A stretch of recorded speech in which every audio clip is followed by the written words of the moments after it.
Greetings, fella humans, human fellas. I sure do like hanging out with other humans and talking about things like money and starting wars. That's pretty good, actually. Hey, hello, how do you do? Shady Doorags here. Welcome back to Personal Perspective, a fancy title for a show about a guy who reviews stuff. Today we're looking at Season 1 for The Dragon Prince.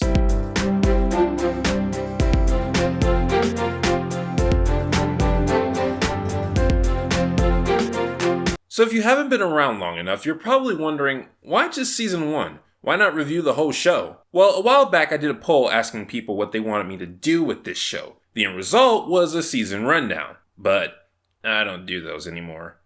Not since the incident.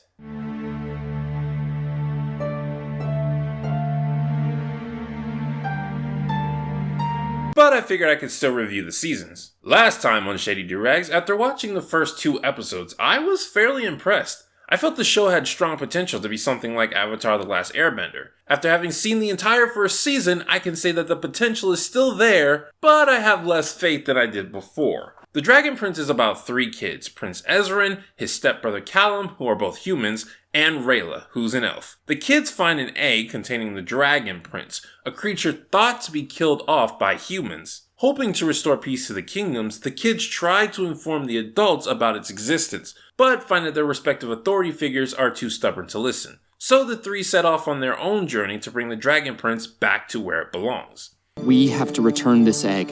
We have to keep it safe and carry it to Zadia. And find its mother.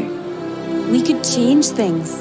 We could make a difference. As far as the story goes, it's pretty run-of-the-mill stuff for high fantasy. Take multiple characters with different skill sets and send them on a journey across the land. It's done this way so the audience can simultaneously learn about the characters and the world they live in. One of the strongest elements this show has is its lore. It's simple enough to understand on a basic level. There are 7 sources of magic, one of which is highly forbidden. There are 3 main races, dragons, elves, and humans. The humans openly use the forbidden dark magic and were thus cast out by the other races and forbidden to use magic. The humans didn't like that, so war. The way they explain the lore is pretty effective as well. A short narration that allows you to understand the basics and leaves room open to learn more about it as the show goes on. You know what the 7 magics are, but you don't know what they do. You know what Zadia is, but you don't know what it's like. The animation is where you first start to notice a couple of problems. One problem comes with the frame rate. Sometimes it just drops off the face of the earth. It feels like Avatar: The Last Airbender made 3D. It's got similar characters designs and you definitely feel like you're in a cartoon. And while I do enjoy some of the facial expressions, this style appears to have limited the exaggeration capabilities. Avatar: The Last Airbender could exaggerate, and even Miraculous, which has 3D models, is capable of doing this. It seems like the show just didn't want to exaggerate, but I feel like that would have helped it. When I saw the first 2 episodes, I thought the writing was going to be one of the show's biggest strengths. Not only was the opening done very well, but pretty much every line they gave this character, the king, is something you would quote in your daily life after hearing it in a grand story. The great illusion of childhood is that adults have all the power and freedom, but the truth is the opposite. A child is freer than a king. But as time went on, I felt like they got one good writer just to write the king's lines and nobody else. All the others' lines feel stiff, cliche, and a lot of times badly executed. You lied to me. But let's get into the thing I really want to talk about. The characters. This is where the show drops the ball. Well, for the most part. Savor your victory, elf. Next time you won't be so lucky. Says the guy in the ditch. Alright, full disclosure, I freaking love Rayla. No, it's worse than that. I can't hate Rayla. It's the same problem I have with Chloe from Miraculous. They created a combination of character traits that I love, pushed them all together, making me adore what this character does no matter what. A, she's got a design that's both adorable and kick butt. B, she's basically a rogue, which is my go-to class in D&D. C, she has no idea how to socialize, which gives her the best facial and vocal reactions. Totally, my good human friend. Bring it in. Unbind yourself. Unbind thyself. Unbind all. Don't judge me. So what? I'm talking to my ribbon thing. And most importantly, She's Scottish. Yeah, I have a weakness for Scottish, English, and Irish accents. They make me smile to no end. Even without my bias, however, I think objectively Rayla is still the best character of the show. Her arc involves her being a highly skilled assassin, but because her training was slightly rushed, she never properly learned to disregard empathy. She can't take life without putting herself in the shoes of her victim, which does cause problems when she's fighting in a war. He didn't do anything to me. How could I take his life? Everyone messes up sometimes.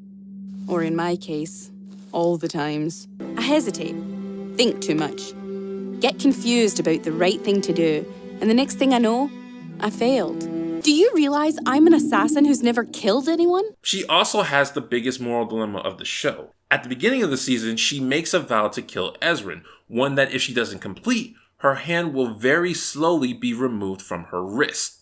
It's not just losing a hand, which in itself would be horrifying, but it's happening slowly. Throughout the season, she's basically tortured, all the while protecting and helping the one whom, if he perished, would release her from the binding. He's alive! The binding is still tight. Rayla herself is never really tempted though, so it's not as interesting as it could have been, but it still does provide a good moral for her character. And by the way, thanks for failing at your mission. I like being alive. I'm glad you're alive, Ezrin. Knowing you is definitely worth losing a hand for. Alas, Rayla is the only character that I like throughout the entire show. Everyone else, while they did show potential early on, became either bland or unlikable. Callum is the biggest example of this. He's going through the I need to find where I belong arc, but it really doesn't work on him. He's supposed to be somewhat of a misfit as a prince, I guess because he's adopted, but this isn't displayed well. He's not good at normal prince stuff like sword fighting, and the show treats it like it's because he's more inclined to sorcery and art. Princes are supposed to be good at things. Sword fighting, leadership, riding horses.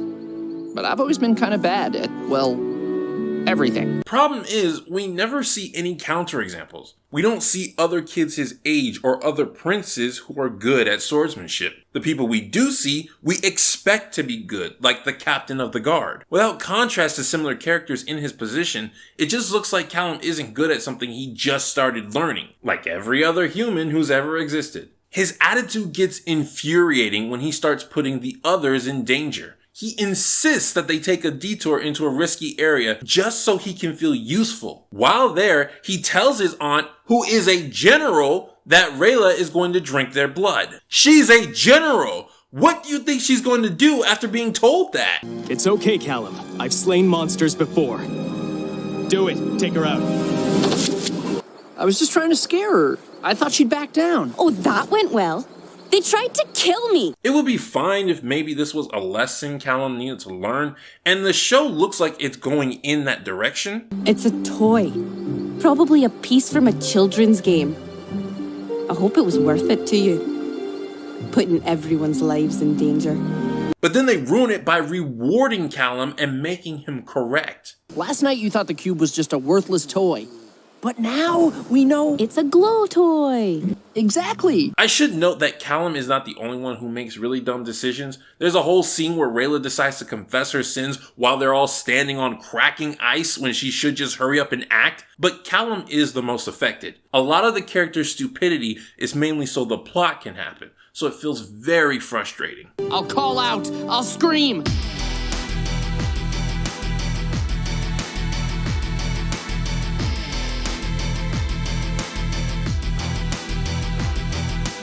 Next up is Ezrin, whose biggest problem I'd say is that he's underdeveloped, but the show treats him like he's just as developed as the other two. In the last few episodes, everyone gets some rushed exposition about their troubled past. Rayla and Callum seem a bit more organic. Even though they're still rushed, we got some signs that they were going through some crap throughout the season. Ezrin's dilemma comes out of nowhere. He reveals he can talk to animals, which was expected. You can tell the kid was going to be a tamer of sorts. He's the only one who can understand the egg, and always has a pet with him. But then he talks about how he doesn't fit in and only feels comfortable around animals. I've always been different. It's hard for me to make friends with other kids. I just feel like I don't fit in. This was never shown. He's as much alone as the other two characters are, and when he's with people, it never seems like he doesn't fit in. But the heroes aren't the only ones where the characters are disappointing. Lord Viren acts as the main antagonist for this season, though he doesn't do much to our actual heroes, which is fine, they're building him up. I really wanted a misunderstood villain type situation with this guy. In the first few episodes, he showed he was complex. That, yeah, he's broken a few rules, but looking at it from his perspective, you would completely understand why. It's even hinted that he's willing to sacrifice himself for the king. I need to be the man he once believed I was. What does that mean, Dad?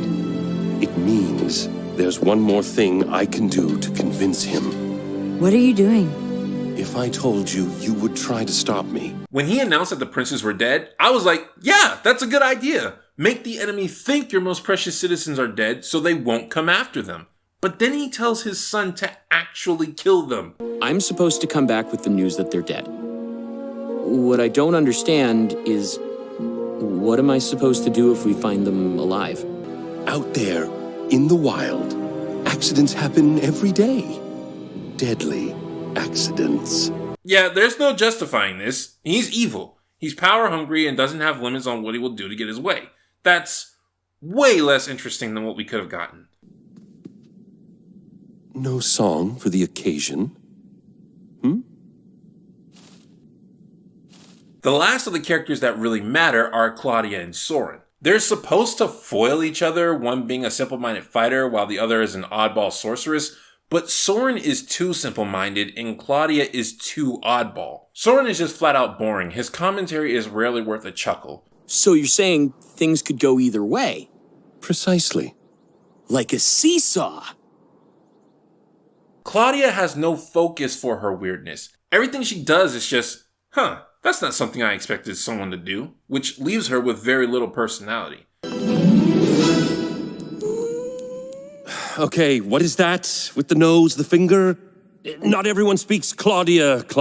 Compare this to, say, Ty Lee from Avatar. You knew Ty Lee was an oddball, but her weirdness was centered around being cutesy and girly. At first, I found Claudia charming, and out-of-the-box character always catches my eye, but by the time she was farting in her brother's face just for the lulz, I was tired of her. Okay, it's time for another rant because this really confused me. So there's an episode where the trio are trying to find a healer. They meet this young girl who tells them a story about her wolf. When the wolf was a pup, it had 3 legs. This was a problem because the family didn't have the resources to feed it, and if they just sent it back into the wild, the wolf pack wouldn't accept it. So the girl took the wolf up the mountain where a mysterious healer gave it a 4th leg. So here's my question. Why the crap does the girl still have the wolf? The whole point of it needing a 4th leg was so a pack would accept it, not so the family could keep it. The wolf being healed doesn't make the family suddenly have more food to give it. Did the wolf go live with the pack for like a few years but then come back to the family after the girl's dad won the lottery? So anyway, I think this show still could be something amazing,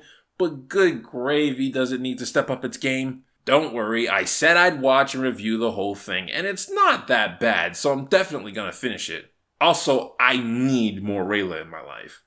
Oh no! Our boat seems to be drifting away. It slipped just out my reach. What will we do now? This has been Shady Doorags. So long. Farewell. Auf Wiedersehen. Goodbye.